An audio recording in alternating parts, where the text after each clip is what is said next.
บาริสต้าสาวคนสวยประจำร้านทูทันเดอร์ค่ะ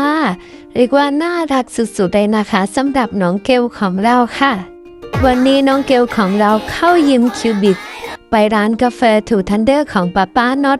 กับผมทรงม้าเหินนะคะที่เหิน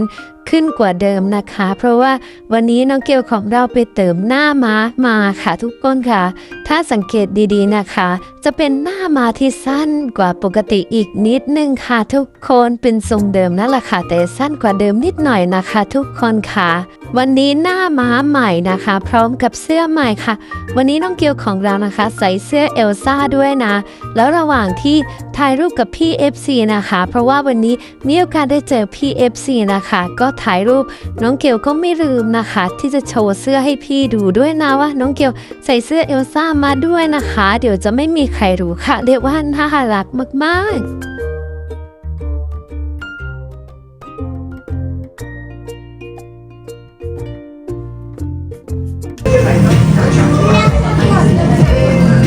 และสำหรับดาราสาวแอบิเกลอายุ3 ขวบนะคะซึ่งได้ฉายาว่าเสาหลักของบ้านค่ะ3 ขวบแล้วนะคะก็ต้องช่วยป้านอดกับแม่ชมทำงานหาตังค์นะคะตอนนี้นะคะก็คือว่านอกจากเข้ามาแล้วช่วยขายเสื้อแล้วนะคะวันนี้ยังมาเรียนรู้ค่ะการชงกาแฟด้วยนะทุกคนบาริสต้าสาวคนสวยคนเก่งของเราค่ะและรู้สึกว่าน้องเกลของเราจะเอนจอยสุดๆเลยนะคะ